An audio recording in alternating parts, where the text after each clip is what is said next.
Hello everyone, welcome back to Buried Files. Tonight we are bringing you 7 of the most disturbing true Cornfield horror stories ever documented. Tales that will forever change how you view those endless golden rows that stretch across America's heartland. These are not works of fiction, but genuine accounts from real people who experienced terror in places most of us consider peaceful and pastoral. Each story has been meticulously verified through witness statements, police reports, and corroborating evidence that confirms these nightmares actually happened. Cornfields are not just crops waiting for harvest. They are isolated labyrinths where anything can hide, where screams go unheard, and where the line between civilization and something far darker becomes dangerously thin. If you crave authentic horror content that does not rely on jump scares, but instead on the chilling reality of what human beings have actually survived, subscribe to Buried Files and hit that notification bell so you never miss our next deep dive into true terror. After you hear these 7 accounts, we want you to share your thoughts in the comments below and tell us if you have ever felt that primal fear when standing at the edge of a cornfield at dusk. Now prepare yourself as we venture into the stalks where nightmares grow alongside the harvest. I was 17 when I found out someone had been living in my grandmother's cornfield, watching our family for months. What started as a peaceful summer job turned into the most terrifying experience of my life. And it taught me that the greatest horrors are not supernatural. They are human. My name is Oscar, and 3 years ago I agreed to spend the summer at my grandmother's farm in rural Iowa to help with the seasonal work. She owned 200 acres of prime farmland, with the main house sitting on a small hill surrounded by what seemed like endless rows of corn. The property had been in our family for 4 generations, and my grandmother, despite being in her 70s, still insisted on managing most of the operations herself. She needed help that summer because my uncle, who usually assisted her, had taken a job out of state. I was between high school and college, had no solid plans, and honestly thought it would be a peaceful few months of simple labor and good home cooking. I was naive. The first 2 weeks were exactly what I expected. I woke up at dawn, helped with equipment maintenance, drove the tractor through the fields checking irrigation lines, and spent my evenings on the porch with my grandmother, listening to her stories about the old days. The cornfield was beautiful in an overwhelming way. When you stood at the edge and looked out, all you could see were endless green stalks swaying in the breeze, stretching to the horizon in perfect rows. The corn was already chest high by early June, and my grandmother said it would reach well over 7 feet by harvest time in September. I found the repetitive nature of the work calming, and the isolation of the farm felt like a vacation from the chaos of suburban life I was used to back home. Everything changed on a Wednesday evening in my 3rd week there.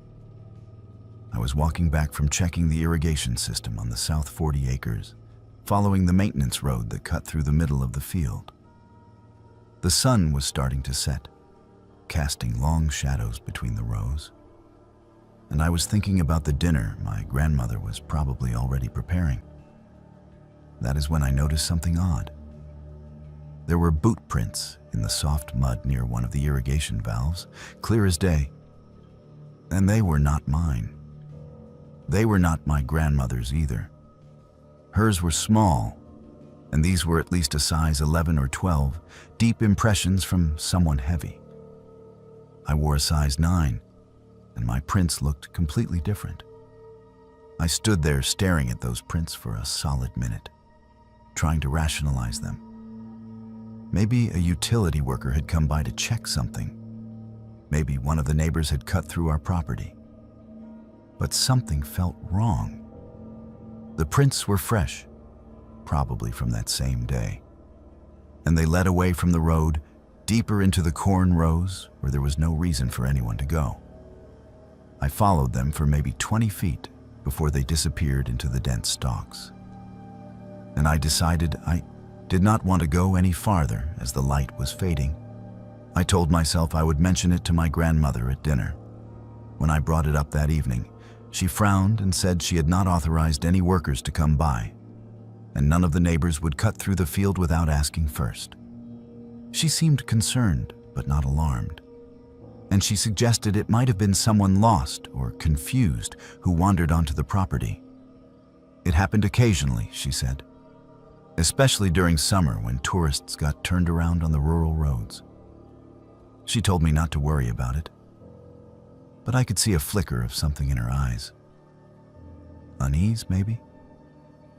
That night I had trouble sleeping. My bedroom window faced the cornfield, and I kept imagining I saw movement between the rows, though I knew it was probably just the wind. The next day I was more alert, more watchful. I found myself scanning the field constantly as I worked, looking for anything out of place. And I found things. Small things that could have been coincidence, but started to form a pattern. A section of corn near the old equipment barn was disturbed. Stalks bent at odd angles, as if something had pushed through them instead of walking between the rows. An empty tin can near the fence line, rusted but not ancient, sitting in the grass where it had no business being. Most disturbing was the feeling I got around sunset. Every evening when I was finishing up the day's work, I felt like I was being watched. It was a primal sensation, the kind that makes the hair on your neck stand up and your peripheral vision go into overdrive. I did not say anything to my grandmother about these observations because I did not want to worry her, and part of me thought I was being paranoid. But on Saturday of that week, I decided to investigate on my own. I told my grandmother I was going to walk the fence line to check for damage, which was a normal maintenance task. But really, I planned to go deeper into the field and see if I could find any explanation for the strange signs I had been noticing. I brought a heavy flashlight, my phone fully charged, and a pocket knife that I told myself was just a tool, but knew was really for protection. I entered the field from the east side around 4 in the afternoon, giving myself plenty of daylight. The corn was dense, and once you were more than a few rows in, the world became nothing but green walls and rustling leaves. I walked carefully, following the irrigation ditches that ran through the property, looking for anything unusual. For the first 30 minutes, I found nothing. Then, about a quarter-mile from the house, deep in a section we had not irrigated yet that week, I found it. Someone had created a living space in the corn. There was a flattened area about 8 feet by 10 feet where the stalks had been carefully bent down to create a floor. A dirty sleeping bag was rolled up against one side. Empty food containers were stacked neatly in a pile, the kind of non-perishable items you could buy at any gas station. Protein bar wrappers, beef jerky packages, crushed water bottles. There was a small camping stove, the portable kind that runs on propane canisters. And most chilling of all, there was a pair of binoculars hanging from one of the corn stalks. The lenses pointed in the direction of my grandmother's house. My hand started shaking. This was not some confused tourist. This was not some neighbor cutting through. Someone had been living here, in our field, probably for weeks based on the amount of trash. Someone had been watching us, watching my grandmother, watching me. I pulled out my phone to call the police, but I had no signal that deep in the field. I took several photos of the campsite, my heart hammering so hard I could hear it in my ears. And then I got out of there as fast as I could without running. Running would make noise. Running would let whoever this was know that I had found their hiding spot. I made it back to the house and immediately told my grandmother everything. She went pale but stayed calm, the way people from her generation do in a crisis. She called the police, and 2 deputies arrived within 20 minutes. I led them back to the spot, my grandmother insisting on coming along despite the deputies suggesting she stay at the house. When we got there, the sleeping bag was gone. The stove was gone. The binoculars were gone. Only the trash remained, and even some of that had been removed. Whoever it was had been there recently, maybe watching me find their camp, and had cleared out the moment we left. The deputies took the remaining trash as evidence and searched the immediate area, but found nothing else. They told us they would increase patrols on our road and advised us to keep all doors and windows locked at night. They said it was probably just a transient passing through, that it happened sometimes in rural areas, and that the person was most likely long gone now that they knew they had been discovered. My grandmother nodded and thanked them, but I could see she did not believe it any more than I did. That night we both slept with our bedroom doors locked, and I kept the heaviest wrench from the tool shed next to my bed. For 3 days nothing happened. No signs, no disturbances, no feeling of being watched. I started to think maybe the deputies were right. Maybe whoever it was had moved on. Then on Tuesday evening, as I was finishing up work around 7:30, I found a note stuck to the windshield of the tractor with a piece of tape. It was written on a torn piece of cardboard in black marker, all capital letters. Stop looking. The dread that hit me was like ice water in my veins. This person was still here, still watching, still on the property somewhere in those 200 acres of corn that provided infinite hiding places. I drove the tractor back to the barn faster than I should have, grabbed the note carefully by the edges, and brought it into the house. My grandmother called the police again. Different deputies came this time, took the note, asked questions, searched the perimeter of the property with flashlights as darkness fell. They found boot prints near the barn that matched the size of the ones I had seen weeks earlier. They told us this was now being treated as stalking and trespassing, that they would have someone drive by every few hours, and that we should not hesitate to call 911 if we saw or heard anything suspicious. That night, I barely slept. Every sound made me jolt awake. The house settling, the wind in the corn, a bird calling in the darkness. I kept thinking about those binoculars pointed at the house. How long had this person been watching? What had they seen? What did they want? The questions cycled through my mind until dawn finally came, and I gave up on sleep entirely. My grandmother suggested I call my parents and go home, that she could hire someone local to finish the summer work. But I refused. I was not going to leave her alone on this property with some creep lurking in the fields. Instead, I called my friend Marcus, who lived 2 towns over, and asked him to come spend a few days with us. Marcus was a football player, built like a truck, and having another person around made me feel slightly less vulnerable. He arrived that afternoon with his own sleeping bag and a baseball bat, treating the whole thing like an adventure, though I could tell he was taking it seriously when he saw how rattled I was. That evening, Marcus and I decided we would take turns staying up through the night to keep watch. We sat on the porch with the outside lights on, watching the edge of the cornfield that started just 40 yards from the house. My grandmother had gone to bed around 10, and Marcus and I played cards and talked quietly, listening. Around 11:30, we both heard it. Movement in the corn, not the random rustling of wind, but deliberate rhythmic sounds. Something moving through the stalks parallel to the house. Marcus grabbed the baseball bat. I grabbed the flashlight and my phone with 911 already dialed, my thumb hovering over the call button. We stood at the edge of the porch, aiming the flashlight toward the sounds. For a moment, everything went silent. Then we saw him, just for a second, between the rows, maybe 30 feet away.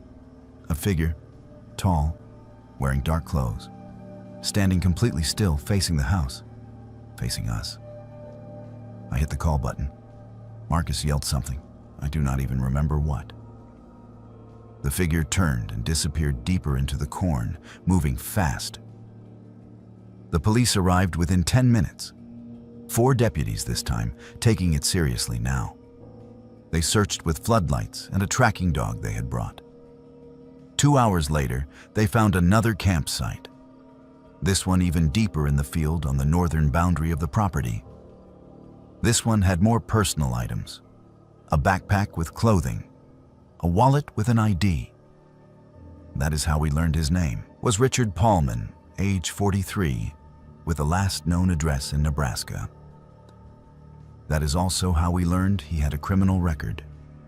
Multiple counts of stalking, 1 charge of attempted breaking and entering.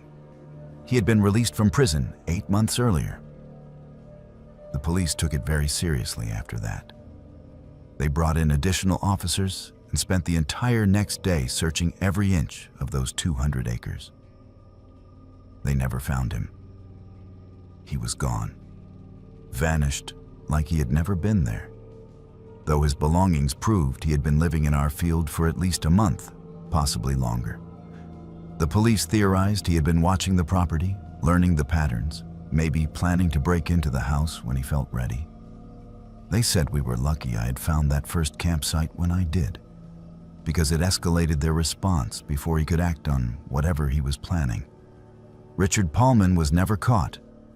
A warrant was issued. His information was entered into every database, but he disappeared. For all I know, he is still out there somewhere, living in someone else's field, watching someone else's family. That thought keeps me awake sometimes, even now, 3 years later. I finished the summer at my grandmother's farm because I refused to let fear drive me away. But I was never comfortable again. Every time I went into that cornfield to work, my heart rate would spike. Every sound made me turn around. Every evening I felt eyes on me, even though I knew rationally he was probably hundreds of miles away. My grandmother sold the farm the following spring. She said it was time to retire, that she was getting too old for the work anyway. But I know the real reason. That man took away her sense of safety in the place she had lived for 50 years. The new owners harvested the corn, plowed the fields, and eventually subdivided the property for development. Houses stand there now, suburban homes with neat lawns and swing sets. I wonder if those families have any idea what happened in that field. I wonder if they would care. To this day, I cannot walk through tall corn without my heart racing. The rational part of my brain knows that what happened was a statistical anomaly, that millions of people work in cornfields every year without incident. But the primal part, the part that remembers finding that campsite and seeing those binoculars pointed at my home, that part knows the truth. Cornfields are not just crops. They are perfect hiding places. And sometimes something is hiding there, watching, waiting. You just have to hope you never find out what it wants. I need to start by saying that I am not someone who believed in ghosts or the paranormal before this happened. I was a skeptic, the kind of person who rolled her eyes at ghost hunting shows and thought every unexplained sound had a logical explanation. That confidence is gone now. What I experienced in the cornfield behind my uncle's farm was real, and 3 years later, I still cannot explain it. My name is Evelyn, and I learned the hard way that some places hold on to things that should have been buried and forgotten. In August of 2022, my uncle David passed away suddenly from a heart attack at the age of 68.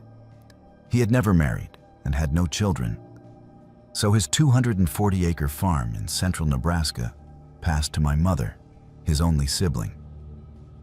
My mother had no interest in farming and lived 800 miles away in Denver. So the plan was to sell the property as quickly as possible. She asked me if I would be willing to spend a few months living at the farmhouse, getting it ready for sale, managing the final harvest with the help of local contractors, and basically serving as the family representative during the transition. I had just finished my master's degree and was between jobs, so I agreed. It seemed like a good opportunity to have some quiet time to figure out my next career move. And my uncle had always been kind to me during the few times we had visited when I was younger.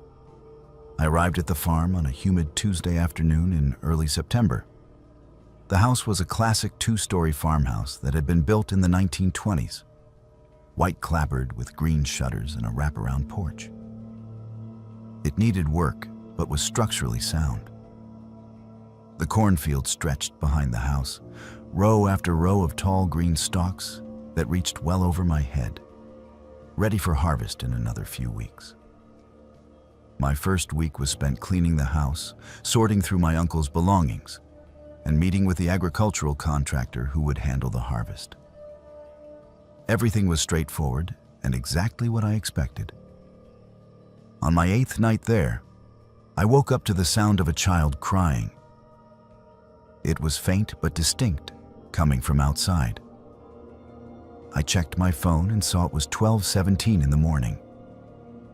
My first thought was that a neighbor's child was lost or hurt, though I knew the nearest house was over a mile away. I got out of bed, went to the window, and looked out at the backyard and the cornfield beyond.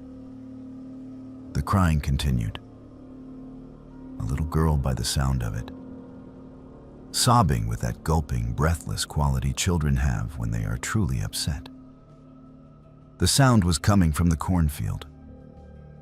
I did not even hesitate. I grabbed my phone for the flashlight, pulled on shoes, and went outside in my pajamas and a sweatshirt. The September night was cool, and fog was beginning to form in the low areas of the property. I stood at the edge of the cornfield, sweeping my phone's flashlight beam across the first few rows, and called out, asking if anyone was there. The crying stopped for a moment, then started again, deeper in the field. I followed it. Walking into a cornfield at night is disorienting. The rows all look identical, and once you are more than 10 or 15 feet in, you lose sight of any landmarks. The corn walls close around you, blocking out the moonlight, and your world shrinks to the narrow corridor between the stalks. I kept my phone light aimed forward and followed the sound of the crying, which seemed to move away from me as I walked. I called out several more times, identifying myself, saying I was here to help, asking the child to stay where she was. The crying would pause when I spoke, then resume, always just ahead of me. I followed that sound for what felt like 20 minutes. Later, when I checked the timestamp on my phone, I realized it had been closer to 45 minutes. I was deep in the field, completely turned around with no clear idea which direction the house was, when the crying suddenly stopped. Just cut off in the middle of a sob. The silence that followed was absolute. No wind, no insects, no rustling corn. Just crushing, oppressive silence that made my ears ring. That is when the fear hit me. I realized I was alone in the middle of a dark cornfield in the middle of the night, and I had no idea how to get back. I tried to retrace my steps, but quickly realized I had made too many turns following the sound. I used my phone's compass app to head generally west toward where I thought the house should be, pushing through rows and trying not to panic. It took me nearly an hour to find my way out. And when I finally emerged, I was on the far eastern edge of the property, over half a mile from the house. I was scratched up, exhausted, and thoroughly shaken. I walked back along the road, and when I got inside, I locked every door and window and did not sleep the rest of that night. The next morning in the daylight, I convinced myself there was a rational explanation. Maybe I had heard an animal. Foxes can make sounds that are eerily similar to human crying. Maybe I had been half asleep and disoriented. Maybe my grief over my uncle's death had manifested in some strange way. I told myself I would not go into that field at night again, and that would be the end of it. I was wrong. 3 nights later, it happened again. This time I woke to the sound of an elderly woman calling my name. Not yelling, but calling in that gentle way someone might call a child to dinner. "Evelyn, honey, come here. Evelyn, I need you." The voice was coming from the cornfield. I stayed in bed this time, covers pulled up to my chin, listening to that voice call my name over and over for nearly 20 minutes before it finally stopped. I did not sleep the rest of that night either. The following night, a teenage boy's voice called from the field, shouting for help. The night after that, I heard my mother's voice, which was impossible because I had spoken to her on the phone that very evening, and she was in Colorado. Every night brought a different voice, always around midnight, always coming from the cornfield. I stopped sleeping more than a few hours a night. I was exhausted and on edge, and I started researching the property's history. What I found made everything worse. The farm had been in operation since 1873, established by homesteaders after the Homestead Act. But before that, the land had been part of a pioneer trail. And before that, it had been used by native peoples for generations. In 1876, a family of settlers who had made camp near what was now the cornfield were killed by what the historical records called unknown assailants. 7 people, including 3 children. In 1912, a field worker died of heat stroke and his body was not found for 3 days, having fallen between the corn rows. In 1948, a young woman disappeared from a neighboring farm, and her remains were found in the cornfield 5 months later. The police never determined if it was foul play or if she had gotten lost and succumbed to exposure. I found references to the voices going back to at least the 1960s. A local historian had collected oral histories from longtime residents, and several of them mentioned hearing calls from the cornfield at night. They described the same experience I was having. Voices of people they knew, voices of children, voices that led you deeper into the field and then vanished. At least 2 people had gotten lost following the voices and had to be rescued the next morning. No one could explain it. The local folklore said the field was built over an old burial ground, though I could not find any documentation to confirm that. I should have left. I should have packed my things and gone back to Denver and told my mother to hire someone local to handle the farm. But I was stubborn, and I told myself I was not going to be driven away by what was probably just audio pareidolia and my overactive imagination working on local superstition. So I stayed, and then I saw it. It was a Friday night, 2 weeks after the voices had started. I was sitting on the porch around 9 in the evening, drinking tea and trying to calm my nerves before bed, when I heard my father's voice. My father, who had died 6 years earlier from cancer, his voice calling from the cornfield, saying my name exactly the way he used to. "Evelyn Rose, come help your old man with something." That was his phrase. "Come help your old man." I stood up, hands shaking, and walked to the edge of the porch. I was not going to follow it into the field. I had learned that lesson.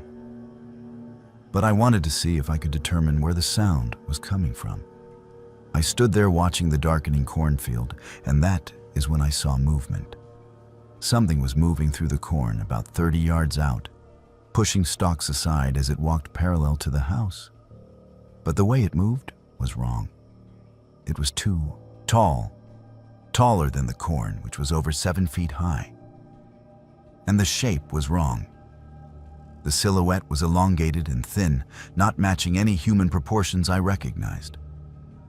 I watched it move from right to left across my field of vision, always staying deep enough in the corn that I could not see it clearly, just the movement of the stalks being pushed aside. My father's voice kept calling my name, but now I could see the voice was not coming from where the thing was moving. The voice was some kind of lure, and whatever that thing was in the corn was what was making it. I went inside, locked the doors, and sat in the living room with every light on until dawn. The next day, I called a local pastor whose number I found in my uncle's address book. I explained what was happening, expecting him to think I was crazy. Instead, he sighed and said he had heard similar stories about that property for years. He offered to come and bless the house, which he did. But he told me honestly that he did not think it would help. The field itself was the problem, he said, and had been for longer than anyone could remember. Some places hold on to pain and tragedy, he told me, and they play it back like a recording. He suggested I have the corn harvested as soon as possible and consider selling the property to someone who would put it to a different use. I took his advice. I called the agricultural contractor and told him I wanted the harvest moved up immediately, that I would pay extra to make it a priority. He agreed, and 4 days later, his crew arrived with their equipment. Watching them harvest that corn felt like watching something be exercised. The combines moved through the field in methodical lines, cutting everything down, and with each pass, I felt a weight lifting. The work took 2 full days. By the end, the cornfield was nothing but stubble. And that night, for the first time in 3 weeks, I heard nothing. No voices, no calling, just silence. I stayed for another month to finish getting the house ready for sale. Without the corn, the property felt different, normal. I slept through the night. Birds came back to the yard. It was like whatever had been there was finally gone, or at least dormant. My mother sold the farm in November to a developer who planned to subdivide it for residential housing. The cornfield is gone permanently now, replaced with roads and building lots. I moved back to Denver and started a new job in January. I told myself I was fine, that I had gotten through a difficult experience and come out the other side. But I still cannot drive past a cornfield without feeling a tightness in my chest. And sometimes, late at night when I'm falling asleep, I hear my father's voice calling my name from very far away. I know it is not real. I know he is gone and at peace. But some part of me wonders if I brought something back with me from that field. Some small echo of whatever was calling out there in the dark. I try not to think about it too much. I try to focus on the fact that I got out, that I survived. But the truth is, I will never be completely sure I left everything behind in that cornfield in Nebraska. Some things follow you, whether you can see them or not. My car broke down on Route 34 at 11:45 on a Tuesday night. And what happened in the next 2 hours taught me that the most dangerous predators are the ones who know how to hunt in darkness. This is the story of how I barely escaped with my life. My name is Nathan, and 5 years ago, I was 26 years old, driving cross-country from Colorado to Pennsylvania for a new job. I had been on the road for 2 days, trying to save money by driving straight through instead of paying for hotels. It was a stupid decision motivated by financial stress and overconfidence in my 10-year-old sedan. I was somewhere in rural Nebraska, a stretch of 2-lane highway that cut through endless farmland, when my engine started making a sound like marbles in a blender. Within 30 seconds, the check engine light came on.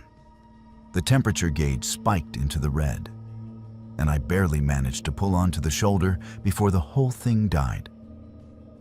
I sat there in the sudden silence, my hazard lights blinking weakly, and assessed my situation. It was nearly midnight. I had not seen another car in over 20 minutes. My phone showed 1 bar of signal that kept flickering to no service. The last town I had passed was at least 15 miles back. On both sides of the road, cornfields stretched into the darkness, the stalks tall enough that I could not see past them. The corn was late-season growth, probably ready for harvest in a few weeks, standing at least 8 or 9 feet tall and forming solid walls that blocked any view of what might lie beyond. I tried calling for a tow truck, but the call kept dropping.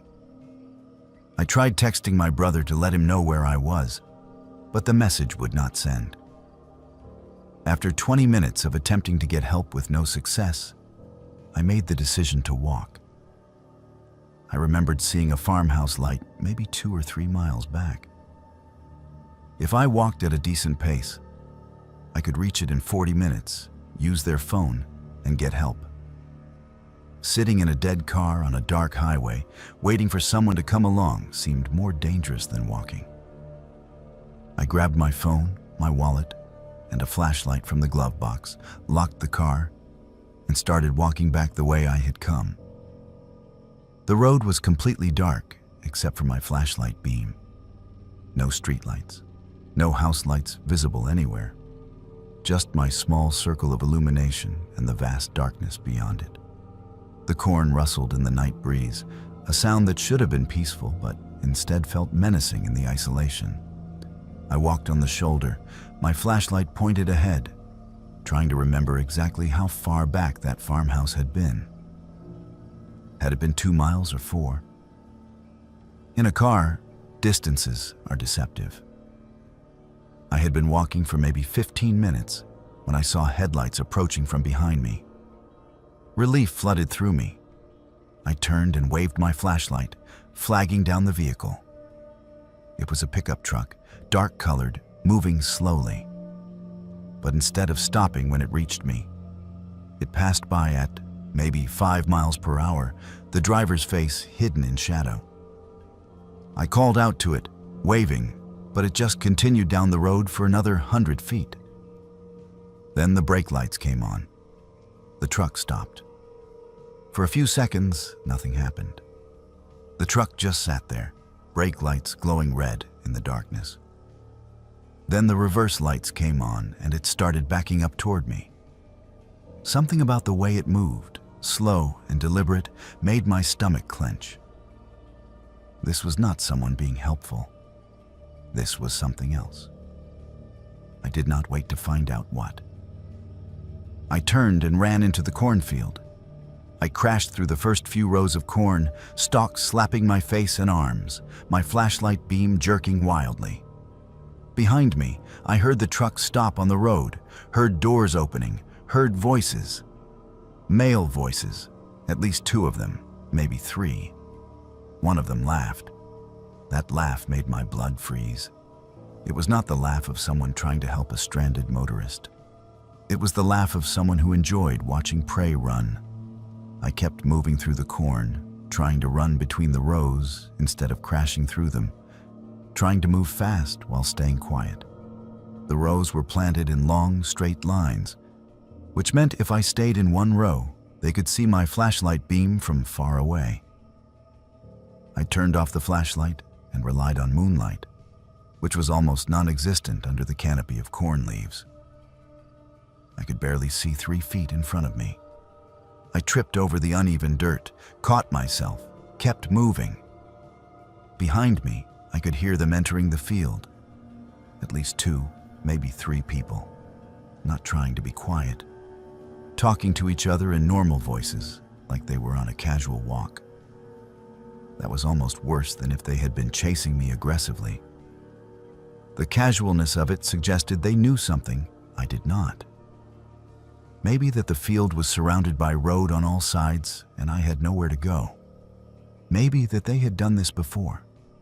I moved as quietly as I could, changing directions every few rows, trying to get deeper into the field. My heart was slamming in my chest so hard I thought it might burst.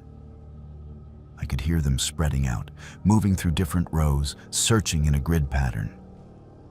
One of them was getting closer to me. I crouched down, pressing myself against the corn stalks, trying to control my breathing. The footsteps came within maybe 20 feet of me, stopped, then moved in a different direction. I stayed frozen for what felt like 10 minutes, but was probably only 2 or 3. When I could no longer hear them in my immediate vicinity, I started moving again, crawling on my hands and knees to stay below the corn line. My phone was in my pocket, but I did not dare turn it on for fear the screen light would give away my position. I kept moving in what I hoped was a direction away from the road, deeper into the field. Then I heard something that made me stop breathing entirely. An engine, not the truck engine. Something else. Something mechanical and closer. Raised my head just enough to see over the corn and spotted a light moving through the field. They had driven the truck off the road and into the corn, driving down between the rows with spotlights, searching for me. I could see the lights sweeping back and forth, maybe 100 yards away. I ran. I did not care about noise anymore. I crashed through the corn in pure panic, running perpendicular to the truck's path, trying to get distance before those lights found me. I ran until my lungs burned and my legs felt like they would give out. And then I saw it. A driveway. A gap in the corn that led to a gravel driveway that led to a dark farmhouse. I sprinted toward it, my legs finding energy I did not know I had left. The truck's engine sound changed pitch. They had seen me. The lights were turning in my direction. I ran down the driveway and threw myself behind a metal storage shed next to the dark house, pressing myself against the corrugated metal wall, gasping for air. I heard the truck stop at the end of the driveway. The engine idled. Doors opened. I was trapped. The house was dark. No one was home, or they were asleep, and I did not have time to wake them. The shed blocked me from view of the driveway, but if they came down and searched, they would find me in seconds. I looked around desperately and spotted a large propane tank 10 feet away, closer to the house. I crawled to it and pressed myself behind it, making myself as small as possible. I heard footsteps on gravel. 2 people walking down the driveway. They were talking quietly, words I could not make out. They were maybe 30 feet away, 20 feet. The footsteps stopped. One of them said something about checking the house. The other one laughed again, that same terrible laugh. Time seemed to stop. I was certain they were going to find me. Certain this was how I was going to die, in some stranger's yard, killed by people whose faces I had never even seen. Then, from the direction of the road, a third voice called out. Urgent, something about lights. The footsteps on the gravel hesitated, then turned and moved quickly back toward the truck. Doors slammed. The engine revved and the truck pulled away fast, gravel spraying. I waited behind that propane tank, not moving, barely breathing, for what felt like an hour, but my phone later told me was 20 seconds. When I finally dared to look, the truck was gone. I could see tail lights in the distance, moving away down Route 34. I stayed hidden for another full 10 minutes, making sure they were really gone and not coming back. When I finally stood up on shaking legs, I vomited in the grass next to the propane tank. Fear and adrenaline and exhaustion all hitting me at once. I walked to the dark farmhouse and pounded on the door until lights came on inside. An elderly couple answered, understandably terrified by the filthy, wild-eyed man on their porch at 1 in the morning. I told them I needed to call the police, that someone had. Chased me through the cornfield. They let me in and called 911 while the wife made me sit down and brought me water. The police arrived 30 minutes later. I told them everything. They found my car still on the shoulder of Route 34, untouched. They searched the cornfield with flashlights and found tire tracks where the truck had driven into the field, found the trampled corn where multiple people had been walking around, found my footprints and other footprints. But they never found who had chased me. The truck had vanished. The deputy who took my statement told me I was the 4th person in 2 years to report being chased in that area after their car broke down or they stopped for some other reason. None of the other victims got away. 2 were found beaten nearly to death and robbed. 1 was never found at all. The deputy said they suspected it was a group targeting stranded motorists, possibly even sabotaging cars to create victims. But they had never caught anyone. He said I was lucky. I did not feel lucky. I felt like I had looked into something dark and barely escaped. My car was towed to a shop in the nearest town. The mechanic told me my coolant line had been cut cleanly, not worn through or damaged by age. Someone had sabotaged my car. I paid to have it fixed and continued my drive east, but I could not stop shaking for days. That was 5 years ago, and I still cannot drive through rural areas at night without my heart rate spiking. I keep my car meticulously maintained. I never let my gas tank get below half full. And if I see a pickup truck approach slowly on an empty highway, even in broad daylight, I feel that same cold panic. Because I know now that there are people who hunt other people, who use the isolation of cornfields and dark roads to their advantage, and who laugh while they do it. I survived because I ran fast and got lucky. That is all. And knowing how close I came to being one of the ones who did not get away haunts me every single day. When I was 19 years old, I stumbled upon something in a cornfield that I was never meant to see. What started as innocent curiosity during a boring house-sitting job turned into one of the most terrifying nights of my life.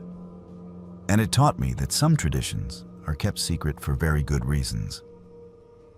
My name is Zoe, and this is what happened when I discovered the Circle people. In the summer of 2020, I agreed to house sit for a family friend named Mrs. Garrett, who lived about 40 minutes outside of my hometown in southern Indiana. She was going to visit her daughter in Ohio for 2 weeks and needed someone to water the plants, feed the cat, and generally keep an eye on the place. The pay was decent, and I had nothing else going on between college semesters, so I said yes. The house was a modest ranch-style home on the edge of a small farming community, surrounded by fields. Behind the house was a massive cornfield that seemed to stretch on forever, owned by a neighboring farmer who leased the land. The first few days were uneventful and honestly pretty boring. I watched television, read books, played with Mrs. Garrett's ancient tabby cat, and tried not to lose my mind from the isolation. On the 4th day, I decided to explore the property a bit. There was a walking path that ran along the edge of the cornfield, probably used by Mrs. Garrett for her evening walks, and I followed it just to get some exercise and fresh air. The corn was at full height, maybe 8 feet tall, creating dense green walls on my left as I walked. After about 10 minutes, I noticed something odd. There was a gap in the corn, like a pathway leading into the field. Curious, I followed it. The path wound through the corn for maybe 50 feet before opening into a perfectly circular clearing. Someone had removed all the corn plants in a circle roughly 30 feet in diameter, leaving bare dirt. But it was not just an empty circle. Someone had drawn symbols in the dirt with what looked like chalk or paint. Geometric patterns, circles within circles, lines radiating from the center. And arranged around the perimeter of the circle were children's toys. Old ones, weathered by time and exposure. A stuffed rabbit with one ear missing, a wooden doll with a painted face, a set of jacks, a jump rope coiled like a snake, maybe 15 or 20 items total, each placed deliberately at even intervals around the circle's edge. I stood at the edge of this clearing, my phone already out, taking pictures. It was strange and definitely gave me an uneasy feeling. But I was more curious than scared. I figured it was some kind of art project, or maybe a memorial of some sort. I walked around the circle, photographing the symbols and the toys, trying to make sense of the patterns. Then I heard a twig snap behind me, and I spun around, heart racing, but there was no one there. Just the corn swaying gently in the afternoon breeze. I decided I had seen enough and meek followed the path back to the house. That evening, I showed the photos to my friend Bailey, who had grown up in the area. We were video chatting, and I was telling her about my boring house-sitting gig when I remembered the circle. I pulled up the photos and showed them to her. Her face went pale. She leaned closer to her screen, studying the images. And then she looked at me with an expression I had never seen on her before. Fear mixed with something like reverence. She asked me where exactly I was staying, and when I told her, she closed her eyes and said one word: crap.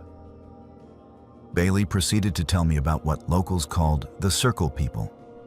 She said it was a group in the area that practiced what they claimed were old harvest traditions, rituals that predated modern farming and had roots in European folk practices brought over by the original settlers. Most people in town knew about them, but did not talk about them much. They were secretive and very protective of their practices. And while they were generally considered harmless, there were stories. Stories about people who interfered with their ceremonies having bad luck. Crops failing, houses burning down. Nothing that could be proven, but enough that people knew to leave them alone. Bailey told me to stay away from that circle, to not go back there, to definitely not touch anything or disturb the setup. I promised her I would not, but I could not stop thinking about it. That night, I kept looking out the back window at the cornfield, wondering what those symbols meant, what those toys represented. Around midnight, I finally went to bed, but I had trouble sleeping. The house was so quiet, and every small sound seemed amplified. Around 3 in the morning, I woke up to something that made my blood run cold. Chanting, low, rhythmic chanting coming from outside. Multiple voices speaking in unison, words I could not make out, but that had a cadence, like a prayer or incantation. I got out of bed and went to the window that faced the cornfield. In the distance, maybe 200 yards out where I knew the circle was located, I could see lights. Flickering orange lights like torches or candles. I counted at least 10, maybe more, and I could see figures moving around them. Dark shapes against the firelight. The chanting continued, rising and falling in volume, and I realized with a sick feeling that some of those figures were small. Children. There were children out there in that field in the middle of the night, participating in whatever this ceremony was. I should have closed the curtains, gone back to bed, pretended I had not seen anything. That is what a smart person would have done. Instead, I grabbed my phone and started recording video through the window, zooming in as much as I could on the distant lights and figures. I recorded for maybe 30 seconds, trying to keep my hands steady, trying to capture evidence of what I was witnessing. Then my phone's camera flash went off. I had not realized the flash was on automatic, trying to compensate for the low light. The bright white flash lit up the interior of the room behind me, and consequently, my reflection was visible in the window. For a moment, I just stood there in shock, staring at my phone in horror. Then I looked back toward the field. The chanting had stopped, complete silence, and the figures, all of them, had turned toward the house. I could not see their faces at that distance, but I could see the shift in their body positions, all oriented in my direction now. All of them looking toward the window where I stood. I dropped to the floor below the window line, my heart slamming in my chest. I stayed there for maybe 2 minutes, afraid to move, afraid to breathe. Then I heard them. Footsteps outside. Multiple people walking toward the house. Not running, not rushing, just walking with steady, purposeful steps. I crawled to the front door and checked that it was locked. It was. I checked the back door.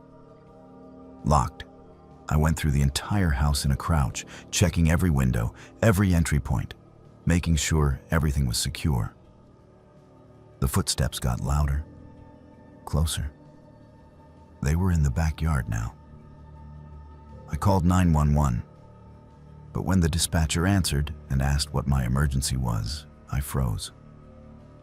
What was I going to say? That people were having a ceremony in a cornfield and I spied on them? That they were walking toward the house? They had not threatened me. They had not tried to break in. I would sound insane. I hung up without saying anything. The footsteps stopped right outside the back door. I could hear breathing. Multiple people standing just on the other side of the door, so close I could hear the slight wheeze of someone's inhale. Then silence.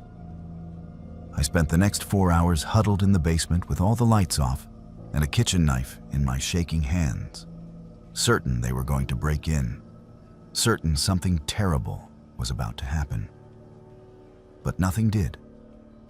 No one tried the doors. No one broke a window. As the sky started to lighten with the approach of dawn, I finally worked up the courage to look outside. The backyard was empty. I went to the window that faced the cornfield and looked out.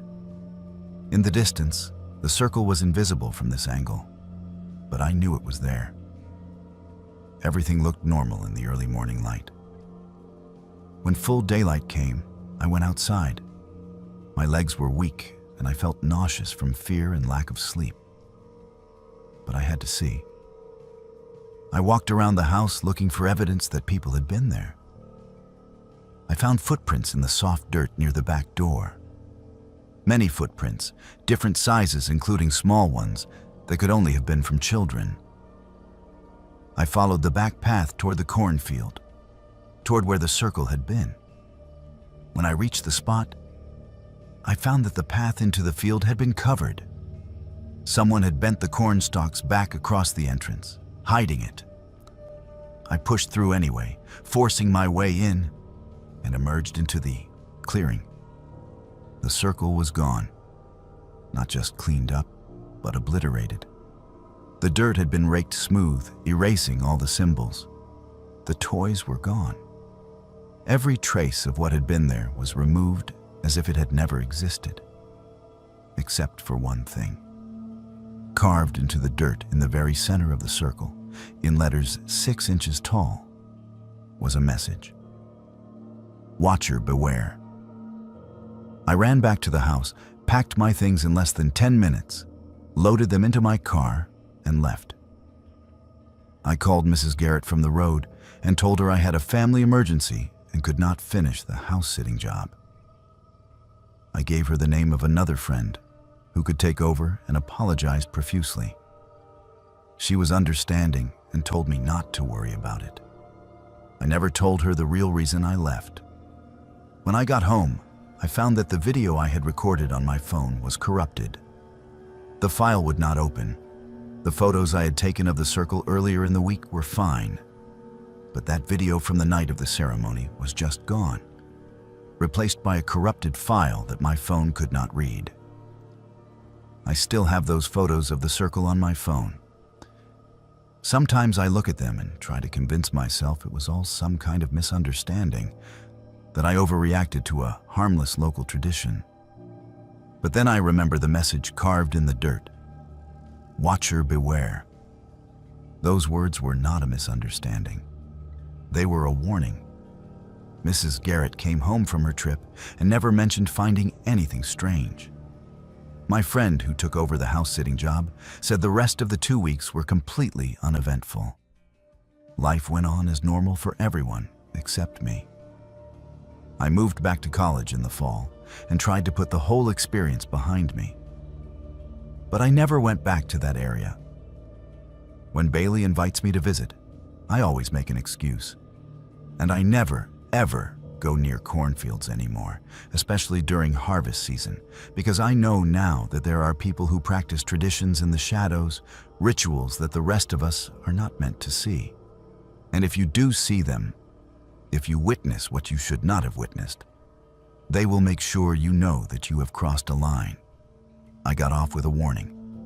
I do not want to know what would have happened if I had pushed further or gone back. Some mysteries are meant to stay buried in the corn. I was 22 years old when I took a summer job that would haunt me for the rest of my life. What I discovered working as a farmhand in eastern Kansas taught me that evil does not always announce itself with violence or threats. Sometimes it hides behind a quiet smile and a firm handshake. And by the time you see the truth, you are already standing on top of graves you did not know existed. My name is Dylan, and I worked for a serial killer without knowing it. The job posting appeared on a bulletin board at the agricultural supply store in Junction City in late May. Farmhand needed for summer season, it read. Room and board provided, competitive wages, experience preferred but not required. I had grown up around farms and needed money before heading back to college in the fall, so I called the number. A man named Patrick answered, his voice calm and measured. He asked a few basic questions about my experience, whether I could operate equipment, whether I had any health issues that would prevent heavy labor. The conversation lasted maybe 10 minutes, and at the end, he told me the job was mine if I wanted it. I said yes. I arrived at the farm on a Tuesday afternoon. The property was about 15 miles outside of town, accessible by a long gravel driveway that wound through fields of young corn, already knee-high in the early summer heat. The house was a simple 2-story farmhouse, white paint peeling in places, but structurally sound. Patrick met me on the porch. He was in his mid-50s, lean and weathered from years of outdoor work, with graying hair cut short and hands that were calloused but clean. He shook my hand firmly, showed me to the converted barn where I would be staying, and gave me a brief tour of the operation. He ran a corn and soybean farm on just over 400 acres. Most of the work was mechanized, but he needed help with equipment maintenance, irrigation management, fence repair, and general labor during the growing season. He was polite, but not overly friendly, the kind of employer who respected boundaries and expected the same in return. I liked that. Some people talk your ear off. Patrick let the work speak for itself. The first 3 weeks were exactly what I expected. I woke at dawn, worked until mid-afternoon when the heat became oppressive, took a break, then worked another few hours in the evening when it cooled down. Patrick paid me in cash every Friday, and we ate dinner together most nights, simple meals he cooked himself. He was a decent cook and a quiet companion. We talked about weather, crop prices, equipment breakdowns. He never asked about my personal life, and I did not ask about his. It was a professional arrangement that suited us both. The only odd thing I noticed was how particular he was about one section of the property. The north field, about 80 acres of corn separated from the main operation by a tree line, was off limits. He told me during my first week that the north field was on a different planting schedule and was not ready for any kind of maintenance yet. Fair enough. I did not question it. Farmers have their systems, and I was not there to second-guess his methods. But curiosity is a dangerous thing. In my 4th week, I was repairing fence posts on the western boundary when I noticed that the corn in the north field looked identical to the corn in the main fields. Same height, same color, same stage of growth. It did not make sense that it would be on a different schedule. I mentioned it casually to Patrick that evening over dinner. His face did not change, but something in his eyes shifted. He told me firmly that the north field was his concern and I should focus on my assigned work. The conversation moved on, but I felt a chill that had nothing to do with the temperature. 2 days later, around 7 in the evening, I was walking back from checking an irrigation pump near the tree line when I saw Patrick. He was walking into the north field carrying a large duffel bag over his shoulder, the kind of heavy canvas bag people use for camping gear or tools. He did not see me, I watched him disappear into the corn rows, moving with purpose toward the center of the field. It struck me as odd. Why would he need tools out there if the field was not being worked? I dismissed it. Maybe he was checking for pests or setting up monitoring equipment. But the image stuck with me. The following Monday, Patrick drove into town for supplies. He told me he would be gone most of the day and that I should focus on cleaning and organizing the equipment shed. After he left, I stood in the yard for a long time, looking toward the north field. I knew I should not go out there. I knew it was a violation of trust and potentially my job. But something nagged at me, some instinct I could not name. I walked to the tree line, pushed through the brush, and entered the north field.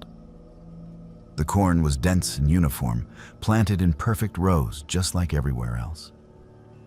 I walked toward the center, navigating by the sun, listening for any sound that might indicate I was not alone. After about 10 minutes, I found it. A cleared area, roughly 20 feet in diameter, hidden deep in the corn where it could not be seen from any road or building. The ground had been disturbed. There were 3 distinct mounds of earth, each about 6 feet long and 3 feet wide, covered with a thin layer of soil and dead leaves that had been carefully arranged to look natural. But the soil was loose, fresh. My stomach turned. I stood there staring at those mounds, and my brain tried to come up with innocent explanations. Dead livestock, old septic drainage, anything but what I was actually looking at. Then I saw it. Tied to one of the corn stalks at the edge of the clearing was a clear plastic bag. Inside were personal items: a wallet, a cell phone, a set of car keys, a woman's driver's license with a name I did not recognize, but a face that looked young and scared in the photo. I felt like I was going to vomit. I pulled out my phone to take pictures, but my hands were shaking so badly I could barely hold it. I took 3 photos of the clearing, 2 of the plastic bag, and then I ran. I crashed through the corn as fast as I could move, branches whipping my face, my breath coming in ragged gasps. I did not stop until I reached my truck parked near the barn. I sat in the driver's seat, locked the doors, and tried to think. I could not go to Patrick. If he was responsible for what I had found, confronting him would be suicide. I could not call from the farm phone in case he checked records. I needed to get to town, to call from somewhere public, somewhere safe. I started the truck and drove down the long gravel driveway, forcing myself to go slow, to not raise suspicion if Patrick happened to be coming back and we passed each other on the road. My heart did not stop pounding until I reached the main highway. I drove to the sheriff's office in Junction City and told them everything. The deputy who took my statement looked skeptical at first. But when I showed him the photos on my phone, his expression changed. Within an hour, there were 6 patrol cars heading to the farm. I rode with one of them, sitting in the back seat in silence, watching the fields roll past and wondering if I had just imagined the whole thing. We did not imagine it. The police cordoned off the north field and brought in cadaver dogs and excavation equipment. They found remains, 2 bodies buried in shallow graves, both victims who had been reported missing in the past 18 months. A transient laborer from Oklahoma, a hitchhiker passing through Kansas on her way to Colorado. People whose disappearances had been investigated but never solved because there were no leads, no witnesses, no connections. Patrick had chosen his victims carefully. People who would not be missed, who were far from home, who could vanish without raising immediate alarm. Patrick Ellis was arrested that evening when he returned to the farm. He did not resist. He did not deny anything. According to the police, he confessed within 2 hours. providing details about 3 victims, explaining how he had lured them to the property with offers of work or help. How he had killed them and buried them in the field he knew no one would ever search. The case made state news for a few weeks, then faded as these things do. Patrick was sentenced to life in prison without possibility of parole. I left Kansas the day after his arraignment. I could not stay on that property, could not look at those fields without seeing what was buried there. The family who owned the land sold it within 6 months. I heard they had the north field completely excavated and the soil removed, though I do not know if that is true. I do not ever want to go back and find out.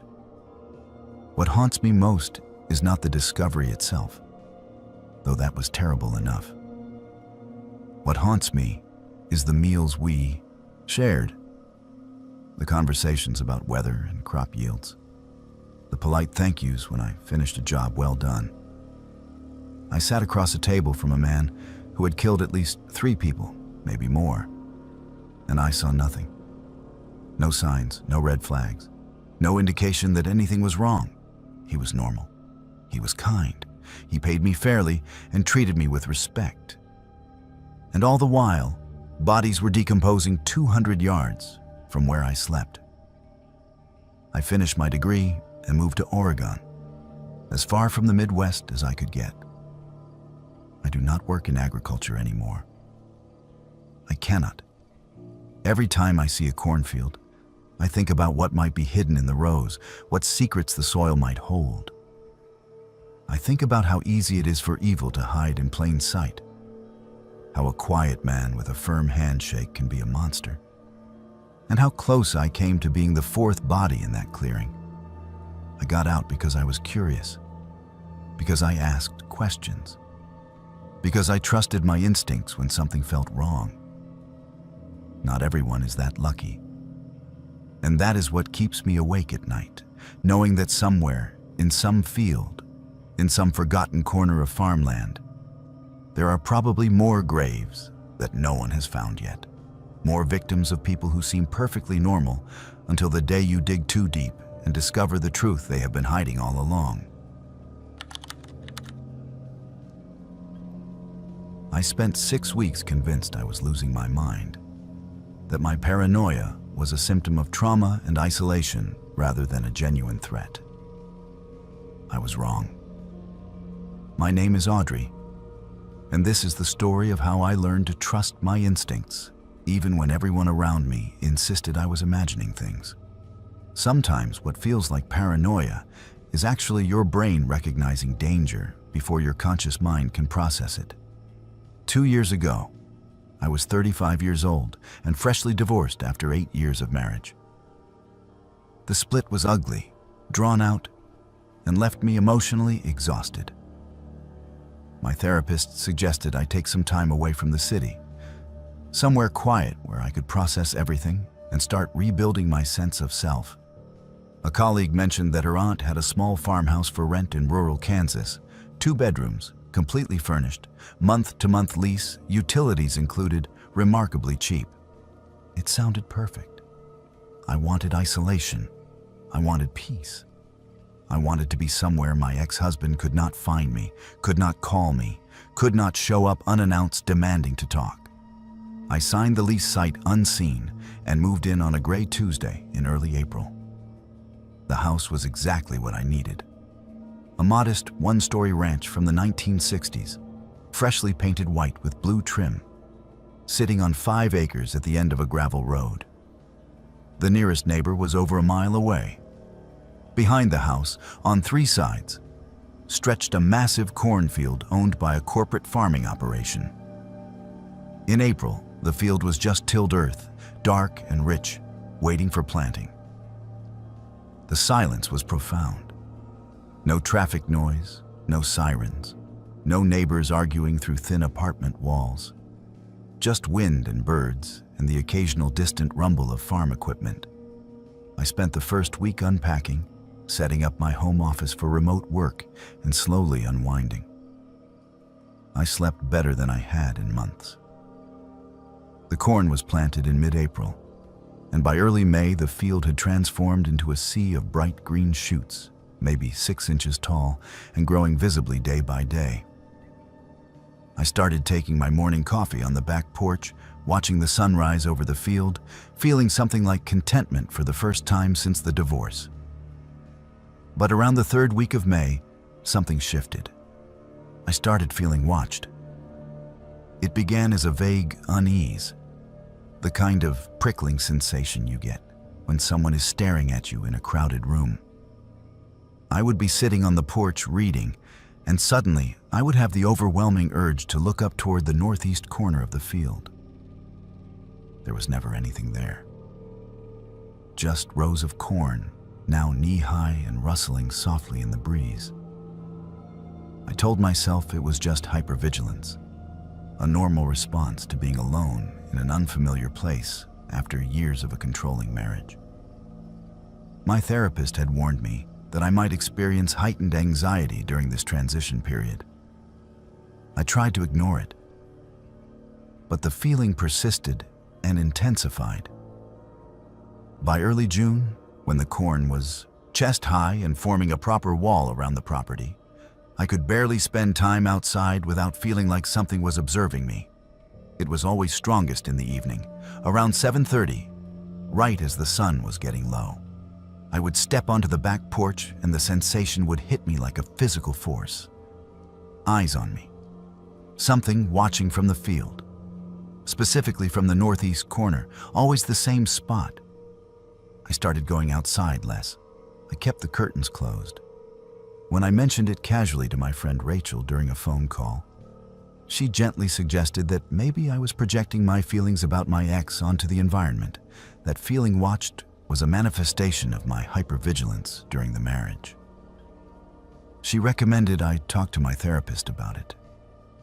I did. My therapist suggested the same thing and asked if I wanted to try anxiety medication. I said I would think about it. The rational part of my brain agreed with them. Of course, I was being paranoid. I was a recently divorced woman living alone in the middle of nowhere, still processing years of emotional abuse. My nervous system was in overdrive. The feeling of being watched was psychological, not real. There was nothing in the cornfield. I needed to address my anxiety, not feed into irrational fears. But the primal part of my brain, the part that evolved over millions of years to keep humans alive, was screaming that something was wrong. I tried to prove to myself that it was all in my head. I set up my phone on the back porch one evening to record video of the northeast corner of the field while I stayed inside. I recorded for an hour, then reviewed the footage. Nothing. Just corn swaying in the wind. I felt foolish and a little relieved. See? Just anxiety. Nothing there. 3 days later, I did it again, this time positioning the phone to capture a wider angle. Again, nothing unusual in the footage. I was starting to feel better, more confident that this was indeed a psychological issue I could work through rather than a real external threat. I made an appointment with my doctor to discuss medication options. Then, on a Thursday evening in late June, I decided to confront my fear directly. The corn was now over 7 feet tall, forming dense walls that you could not see through. The feeling of being watched had become so strong that I was essentially hiding in my house every evening, curtains drawn, lights off, trying to be invisible to whatever I thought was out there. This was not sustainable. I needed to prove to myself, once and for all, that there was nothing in that field. At 7:15, right before the usual time when the feeling was strongest, I walked out the back door and marched directly toward the northeast corner of the property. My heart was pounding and my hands were shaking, but I forced myself to keep walking. I was going to go right up to the edge of that cornfield, look into it, see that there was nothing there, and put this whole ridiculous fear to rest. I made it about 30 feet from the corn when I saw it. A hunting blind, a camouflage ground blind, the kind hunters use to hide while waiting for deer. positioned just inside the first row of corn and angled directly toward my house, specifically toward the back porch and the large windows of my bedroom and bathroom. My legs went weak. I stood there staring at it, my brain trying to process what I was seeing. That had not been there when I moved in. That was not there in April or May. Someone had set that up recently, had positioned it deliberately to watch my house, to watch me. I took a step closer, then another, moving on autopilot even though every instinct was screaming at me to run. The blind was occupied recently. There were fresh cigarette butts on the ground outside it, at least 20 of them. Inside the blind, hung on the frame, were photographs, Polaroid pictures of me. Me on the back porch drinking coffee. Me getting my mail from the box at the end of the driveway. Me visible through my bedroom window, getting dressed. There were at least a dozen photos, maybe more. And there was other evidence of long-term occupation. A folding chair, empty water bottles, snack wrappers. Whoever had been using this blind had spent hours there. Days, probably. Watching me. I ran. I sprinted back to the house, my breath coming in gasps, fumbled with my keys, got inside, locked every door and window, and called 911 with hands shaking so badly I could barely hold the phone. I told the dispatcher there was someone stalking me, that I had found a blind with photos, that I needed police immediately. 2 sheriff's deputies arrived within 20 minutes. I showed them the blind, showed them the photos, told them about the weeks of feeling watched. They took photographs of everything, collected the Polaroids as evidence, and searched the surrounding area. They did not find anyone, but they found more evidence. Footpaths through the corn leading from a service road on the far side of the field. More cigarette butts. A recent campfire site. Someone had been coming and going regularly, accessing the blind from the road where their vehicle would not be visible from my house. The deputies asked if I had any idea who might be doing this. Ex-boyfriend? Angry ex-husband? I told them about my divorce, gave them my ex-husband's information. They ran his name and found that he had a brother, Thomas, who lived 2 counties over and had a record. Trespassing, stalking, peeping Tom charges. They brought him in for questioning that same night. Thomas confessed within hours. He had been staying with my ex-husband after my ex-husband and I separated. Had heard my ex-husband talking about me, complaining about the divorce, mentioning where I had moved. Thomas had decided, for reasons the police report described as obsessive and delusional, that he needed to watch over me. He had been coming to the property almost every day since mid-May, parking on the service road, walking through the corn, and spending hours in that blind watching my house. Watching me. The photos were his trophies. He had dozens more on his phone.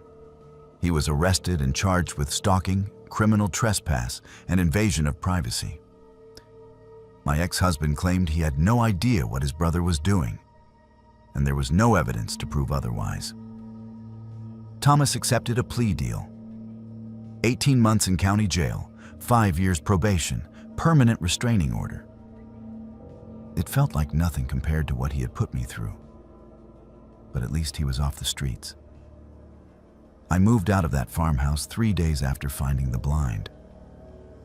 I could not stay there, could not sleep there knowing what had been happening just yards from my bedroom window. My friend Rachel apologized profusely for dismissing my concerns, for suggesting it was all in my head. My therapist apologized too. Everyone had been so ready to attribute my fear to trauma and mental health issues that no one had considered the possibility that I was actually in danger. The thing that haunts me most is not what Thomas did, though that is terrible enough. It is the fact that I almost convinced myself I was crazy. I almost went on medication to suppress the very instinct that was trying to protect me. If I had succeeded in medicating away that feeling of being watched, If I had managed to ignore it completely, how much longer would he have escalated? The police found journal entries on his phone detailing his fantasies about entering my house while I slept. I was weeks, maybe days, away from him acting on those fantasies. I live in an apartment complex now. 4th floor, neighbors on all sides, security cameras in the hallways. I have triple locks on my door and a security system. I see a new therapist who specializes in stalking victims. And I have learned, in the hardest way possible, that sometimes paranoia is not paranoia at all. Sometimes it is your subconscious recognizing patterns that your conscious mind has not put together yet. Sometimes that feeling of being watched is your brain's way of screaming at you that you are in danger, and you need to listen to it before it is too late. To this day, I cannot drive past a cornfield without feeling that familiar prickle on the back of my neck. But now, instead of dismissing it or trying to medicate it away, I pay attention. I trust it. Because the alternative, ignoring your instincts because you are afraid of seeming irrational or paranoid, can get you killed. I was lucky. I listened to that voice just in time. Not everyone does.